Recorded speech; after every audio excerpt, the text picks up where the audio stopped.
Okay. Hello everyone, I'm Tom Zhang, and I and Liao Wenjunjie were in a group of two. Wenjunjie is responsible for the written portion, and I'm going to do the podcast to introduce the telepathy monolith.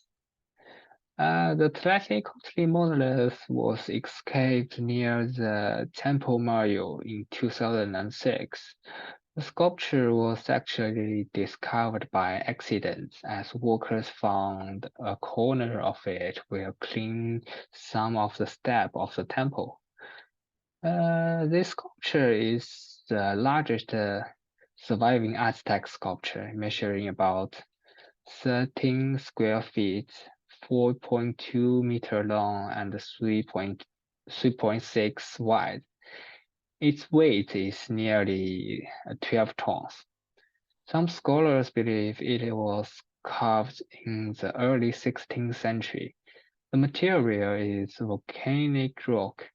It is now preserved in the Museum of Temple Mayo, but unfortunately, it was found in four pieces, some of which are missing or may have been destroyed over time. You can see the middle of the sculpture is gone.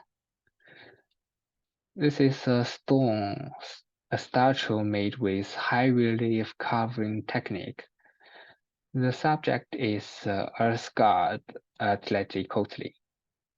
Something that has to be understood from the Aztec culture, as it has been extensively registered and documented by historians and many other experts studying the remnants of the Aztec culture, is that this was our culture dedicated to the idea of war, expansion, trade, and at the same time the idea of sacrifice as a uniting issue.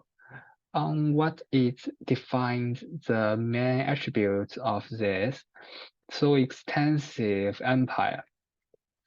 It is quite important to think about the role of human sacrifice in Aztec culture, not only because in the religious relationship between with society, but at the same time as a very ridiculous group of people.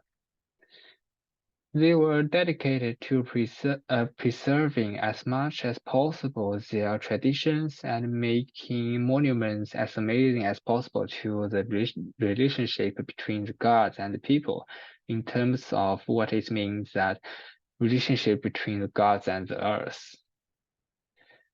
So, according to the Aztec methodology, the original Earth was completely covered by water and looks like a planet has ocean left only.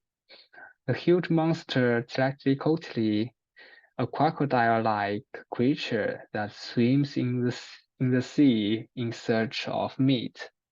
Tlachtli is a fearsome goddess, whose appetite for fresh meat is so great that she grows sub-mouses at her elbow and knees to eat her prey. You can see the sub-mouse at her elbow and knees. Tlachtli is so fearsome that other gods and goddesses fear her. Other two gods, Tizatli Boca and Quetzalcoatl think that the earth should have more than just a sea and ruled by a monster. So they transform into a giant snake and struggled athletically until at last the goddess body was slipped into. The upper body became the sky and the lower body becomes the ground. From that moment on, all living beings were created out of Atleticotli's body. Her hair becomes trees, flowers, and grass. Her eyes into springs. Her mouth become rivers and caves. mountain and valleys rose from her nose. Although it is like just a legend, in the past, a strange sound from nature has been attributed to Tlaticotli's screams of pain as she was dismembered or her call for human blood. Okay, let's return to the sculpture itself. The four corners of the sculpture are occupied by her hands and feet, but it is not so much the hands and feet as the four sharp claws similar to animals. This implies the Tlaticotli were cruel and merciless gods. Any prey caught by her will be mercilessly torn apart by her sharp claws. Next is her arm and legs. And it is not difficult to find that there are big mouths on her elbow and knees.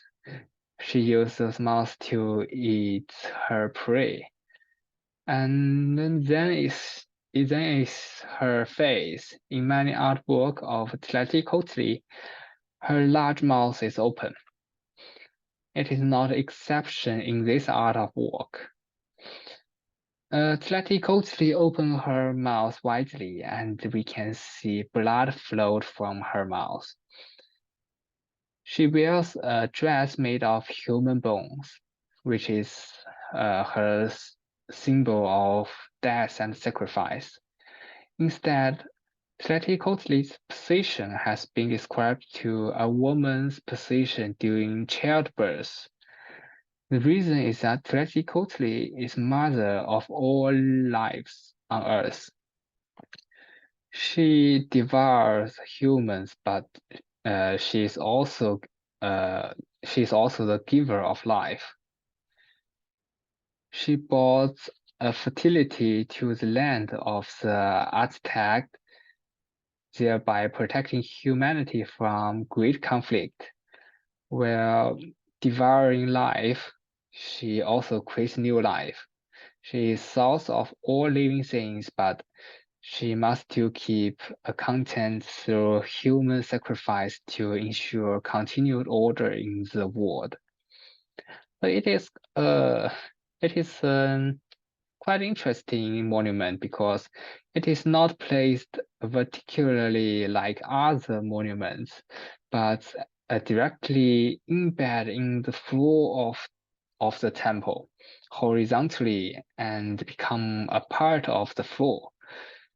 This shows its close connection with the earth and how people will pass near it or make the sacrifice in a particular point in which the goddess could be appeased.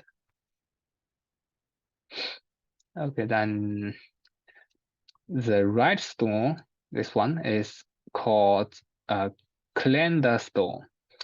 Early scholars believe that the stone was carved in the 1470s, although modern research suggests it was carved sometimes early 16th century. The stonework consists of single piece nearly 12 feet in diameter, which is a little bit smaller than the Tlaticotli monolith. Like the Tlaticotli monolith, it is now in the Temple Mile. Unlike the monolith, it is carved from huge basalt rocks. Just like its name, the role of the calendar stone is to record and check the date. It has inscribed all the days in the Aztec ritual calendar. It is engraved very finely, and the number of months, year, date, and the day of week can be clearly found on it. The four square on the middle, you can see here, this four square. presents the end of a world. Some scholar believes the identity of central phase here is Tetricotli.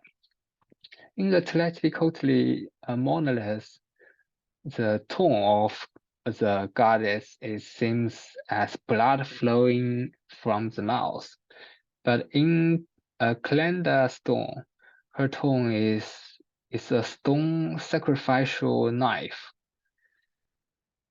A depiction of Tetricotli would have reminded people of needs for sacrifice to appease the gods. In the same way that symbols of the four movements reminds the Aztecs that if the gods' needs were not met, the world could end. So in contrast to the Tetricotli monolith, the Earth God appears in both work. Unlike the monolith, however, the Tetricotli in the calendar stone is emphasized in destroying life rather than giving life. The calendar stone emphasizes the importance of sacrifice to goddess. If people don't want human beings to be destroyed like previous 4 ages, then sacrifice human life and blood to the goddess is necessary. If the sacrifice are not made to Tetricotli, she will destroy humanity. In contrast, the Tetricotli monoliths emphasize the balance between sacrifice and the creation of life. The proof is a crouch in Tetricotli monolith.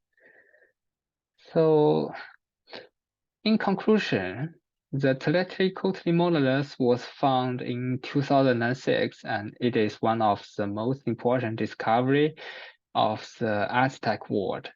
It is the largest Aztec sculpture ever found by archaeologists, and it is so important to both historians and archaeologists.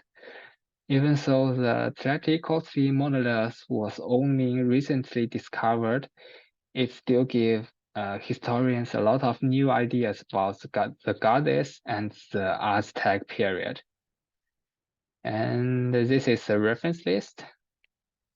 And that is basically what I want to say. Thanks for your listening. And